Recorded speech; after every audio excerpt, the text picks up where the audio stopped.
Hey, ¿qué tal a todos? Soy Rafael Kun y les doy la bienvenida a mi tercera presentación, que le corresponde al mes de marzo, mes del inicio de clases escolares.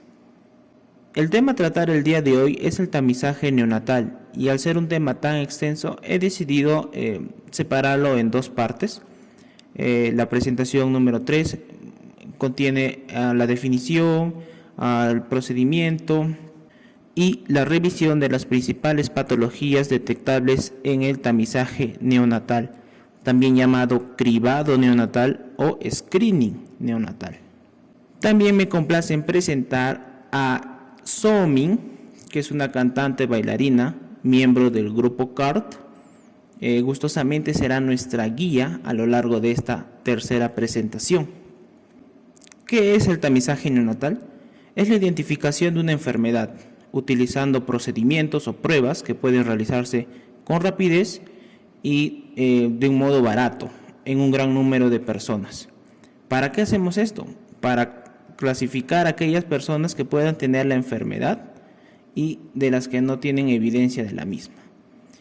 Como podemos ver aquí, es con pie derecho la huella del futuro. Es el eslogan con el cual el gobierno de Ecuador trabaja para hacer el tamizaje en dicho país. Entonces, este tamizaje está dirigido a trastornos en los que las complicaciones clínicas se van a desarrollar después del nacimiento, cuando ya el recién nacido no está protegido por el intercambio feto-materno. Tenemos aquí dos ejemplos: la fenilcetonuria, que está representada por estas siglas, y el hipotiroidismo congénito.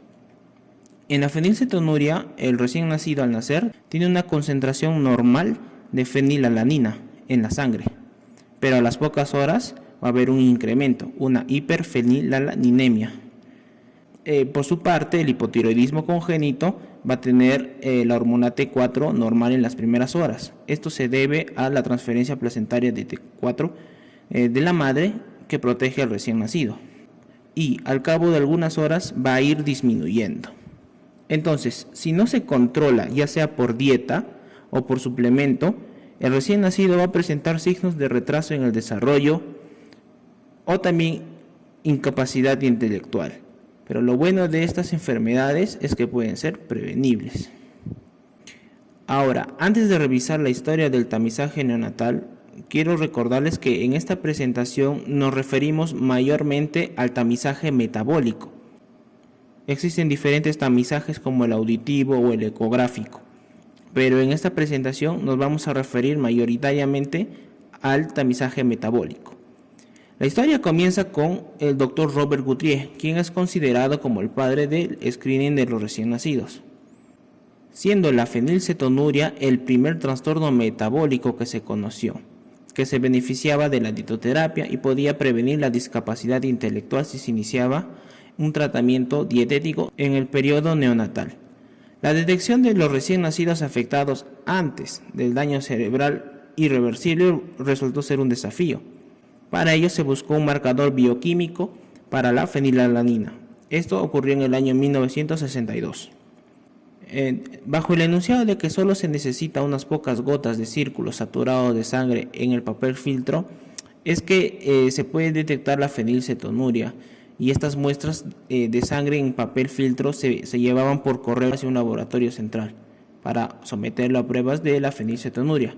Entonces los recién nacidos se identificaban con mayor cantidad y presentaban un desarrollo normal al recibir el tratamiento. Entonces, el éxito del tamizaje de la fenilcetonuria llevó a la adición de otras metabolopatías. En 1990 se aplica la espectrometría de masas en tandem en muestras de sangre seca. Esto determina ya la detección más exacta de numerosos marcadores bioquímicos y también de diferentes trastornos metabólicos en un solo análisis. Y esto va a ampliar un poco más el espectro de la enfermedad a identificar. Entonces, a partir del año 90 se revoluciona bastante en lo que es el tamizaje neonatal. En el año 2006 se busca la estandarización de enfermedades centrales y secundarias. En la actualidad tenemos 34 enfermedades centrales y 26 enfermedades secundarias. Ahora, si nos referimos netamente al tamizaje neonatal, Se nos viene en la mente el procedimiento de obtener las gotas de sangre por el talón, pero esto constituye una prueba primaria de lo que vendría a ser el tamizaje neonatal. Una prueba secundaria, por ejemplo, va a incluir a las técnicas de diagnóstico molecular, como el análisis del ADN, y ciertas enfermedades se van a beneficiar de esto, como la fibrosis quística, en donde se va a aumentar el valor predictivo positivo frente a un tamizaje primario que resultó ser positivo.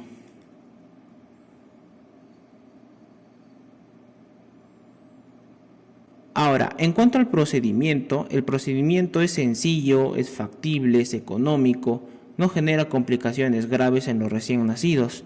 Como podemos ver en la figura, se puede obtener del lado lateral o medial del talón, donde están las áreas sombreadas, donde se pueden obtener las muestras mediante punción. La contaminación de la muestra del papel filtro, sea con yodo, alcohol, vaselina, orina, heces, va a afectar negativamente a los resultados. También el calor y la humedad van a contribuir a los falsos resultados, porque, por ejemplo, el calor va a hacer que se desnaturalicen algunas enzimas que estaban incluidas en el papel filtro. Entonces, la lectura no va a ser de todo adecuada. También el momento de la recogida de la muestra va a depender de las normas de cada país. Generalmente en Estados Unidos es de 24 a 48 horas. Entonces, el tamizaje neonatal abarca una gama de enfermedades y cada una tiene su propio periodo de detección ideal. El momento de la recogida puede ser adecuado para la mayoría, pero no es ideal para todos. Por ejemplo, en la hiperplasia suprarrenal congénita, los síntomas se van a presentar a la primera semana de vida. Entonces, el momento óptimo para la recogida de la muestra es de 24 a 48 horas. Ahora, tenemos que reconocer que la espectrometría ha aumentado mucho la sensibilidad y la especificidad de estas pruebas, haciendo que aumente la fiabilidad del tamizaje neonatal. Pero ahora vamos a mencionar algunas circunstancias especiales en donde se corre el riesgo de cribados no fiables. Por ejemplo, en recién nacidos prematuros, bebés con bajo peso al nacer, recién nacidos enfermos o aquellos que entraron a la UCI neonatal corren el riesgo de un cribado no fiable.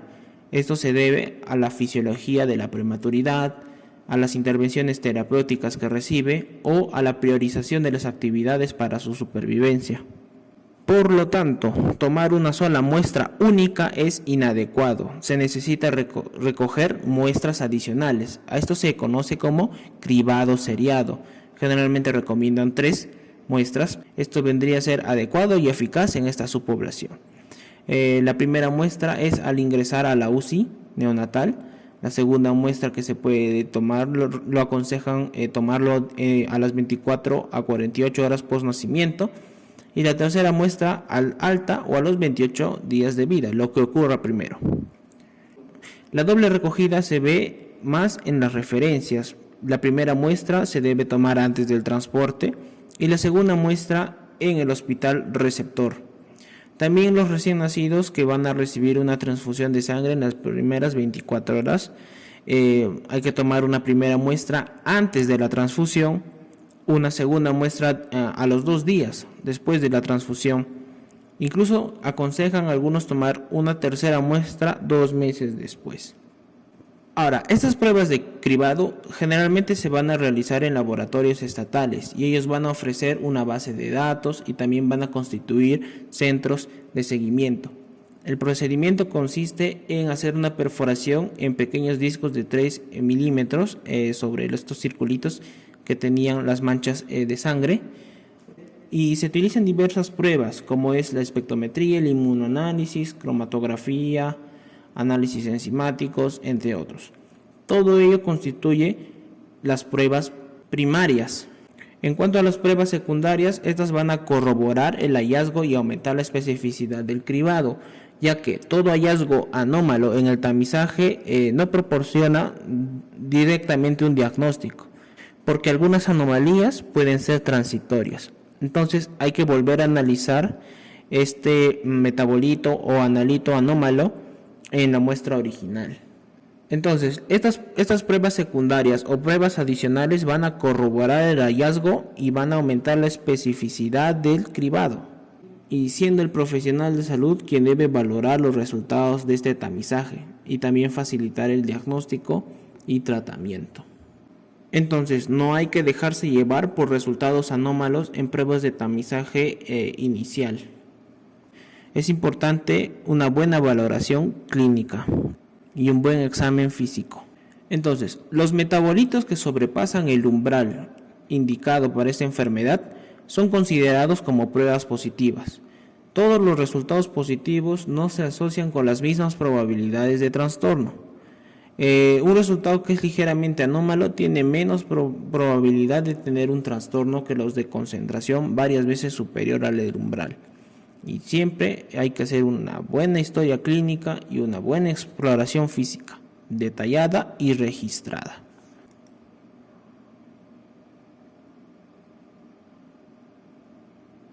Ahora vamos a hacer una revisión breve de los principales trastornos detectados en el tamizaje neonatal.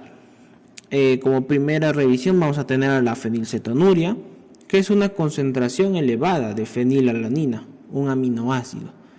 La detección tardía y sin tratamiento va a ocasionar discapacidad intelectual grave, que se puede prevenir. Hay que evaluar al recién nacido con aumento de fenilalanina con análisis de sangre y orina.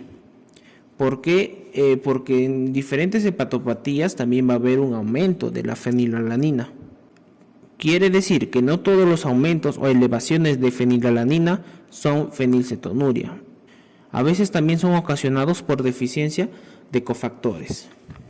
Por lo tanto, el tratamiento nunca se debe iniciar en función de solamente tener un resultado positivo en la prueba inicial del tamizaje. Cualquier recién nacido detectado debe ser remitido a un centro metabólico para su confirmación y en caso de que se confirme un tratamiento dietético. El siguiente trastorno metabólico a revisar es la galactosemia, que cuenta con manifestaciones como la falta de crecimiento, vómitos, hepatopatías. Generalmente los recién nacidos fallecen por sepsis bacteriana no tratada, cuyo principal agente es la Escherichia coli. Se usan pruebas para el análisis de los metabolitos, tanto de la galactosa total como la actividad de la GALT. Entonces, podemos sospechar de galactosemia en recién nacidos con la galactosa elevada y la actividad de la GALT reducida o que no se puede detectar. Algunos laboratorios utilizan ambos. Aquel recién nacido con lactancia materna exclusiva o alimentación con leche artificial normal que contiene lactosa, se debe hacer un análisis de sangre. Esto para determinar la actividad de la enzima GALT o de la galactosa 1-fosfato en los eritrocitos. Y también el análisis en orina para determinar la sustancia reductora. Si tenemos hallazgos fuertemente positivos en orina de la sustancia reductora, tenemos que someter a pruebas de función hepática en busca de coagulopatías o alteración en la glucemia, siendo la tendencia la hipoglucemia. Como signos clínicos están descritos la ictericia, la hepatomegalia, la dificultad para la alimentación, la somnolencia. Y el tratamiento consiste en la suspensión de la lactancia materna y el manejo de la glucemia. Ahora, si tenemos la prueba de la sustancia reductora negativa, probablemente se trate de un falso positivo en el tamizaje neonatal o una variante de la actividad de la GALT que sea benigna. Por lo tanto, siempre hay que hacer un seguimiento a todo tamizaje positivo en galactosemia. Ahora, en cuanto al hipotiroidismo congénito, tenemos que es el trastorno más común identificado en el tamizaje neonatal. La clínica a la que hace referencia es el retraso en el crecimiento y retraso mental. El tratamiento temprano con T4 va a dar como resultado un crecimiento físico y desarrollo mental de manera normal.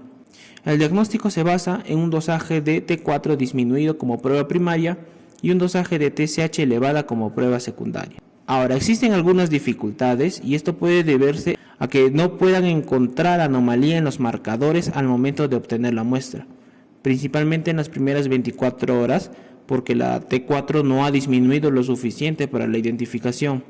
Y esto se debe, y ya lo había mencionado anteriormente, la hormona T4 materna protege al recién nacido durante las primeras horas de vida. En recién nacidos prematuros podría llevar 2 semanas o más el desarrollo de una elevación del TSH. También se puede dar el caso de que algunos recién nacidos con resultados falsos positivos tienen una T4 transitoria baja o con concentraciones elevadas de TSH. Y esto puede deberse a la inmadurez del eje hipotálamo hipoficiario, muy común en recién nacidos prematuros. La característica en un recién nacido prematuro o pretérmino es que suelen presentar una disminución de T4 con TSH normal.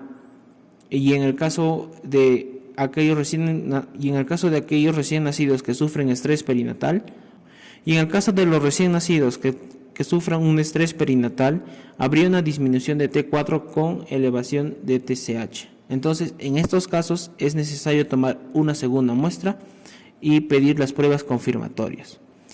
En caso de que se detecte hipotiroidismo congénito, habría que administrar T4 de manera inmediata para prevenir el daño cerebral irreversible. En cuanto a la hiperplasia suprarrenal congénita, entendemos que es causada por la deficiencia del esteroides 21 hidroxilasa. Esta enfermedad tiene variantes. Tenemos una forma perdedora de sal en la que puede desarrollar rápidamente hipercalemia y fallecer. Y el diagnóstico clínico en niñas puede sospecharse por la presencia de genitales ambiguos. A veces esta ambigüedad no es tan obvia, o incluso estas niñas pueden ser confundidas con niños cuando la ambigüedad es avanzada. Por otra parte, las formas atípicas no presentan genitales ambiguos. Lo óptimo, lo ideal es la asignación precisa del sexo y el inicio del tratamiento hormonal lo antes posible. Y el tratamiento se hace con hidrocortisona. Debemos sospechar cuando identifiquemos concentraciones elevadas de la 17-OHP, que es sustrato principal de la 21-hidroxilasa, y se mide esto en el inmunoanálisis. Es una de las enfermedades con más falsos positivos que están incluidos en el tamizaje neonatal. Más aún si el recién nacido es prematuro, con bajo peso al nacer, que sufrió estrés perinatal, cuando hubo una recogida muy temprana de las muestras, antes de las 24 horas, o por la presencia de esteroides con reacción cruzada. Estos son producidos por la corteza suprarrenal fetal residual, o cuando hay una disminución en la eliminación de metabolitos por un hígado inmaduro. Se podrían dar estos casos de falsos positivos. Entonces, la concentración elevada de 17 OHP sugiere hiperplasia suprarrenal congénita. En caso de que sea ligera o moderadamente elevada, habría que requerir alguna segunda muestra. Viendo los signos de enfermedad presentes y la ambigüedad de genitales, hay que medir las concentraciones séricas de los electrolitos en busca de hiponatremia e hipercalemia, que pueden ser mortales en estos recién nacidos. En cuanto a la fibrosis quística, es una enfermedad congénita en la que hay anormal viscosidad de las secreciones en los pulmones y en el páncreas. Esto puede afectar a las glándulas sudoríparas y al aparato reproductor masculino. Un diagnóstico temprano, previo a los síntomas, va a conducir a una terapia nutricional temprana. El marcador para la fibrosis quística es un aumento en la concentración de tripsinógeno inmunoreactivo. Las pruebas de ADN son ya de segundo nivel y se utilizan para precisar mejor el diagnóstico. Esta enfermedad produce obstrucción pulmonar crónica, infecciones respiratorias a repetición, insuficiencia pancreática, desnutrición secundaria, infertilidad y algunos casos de muerte temprana.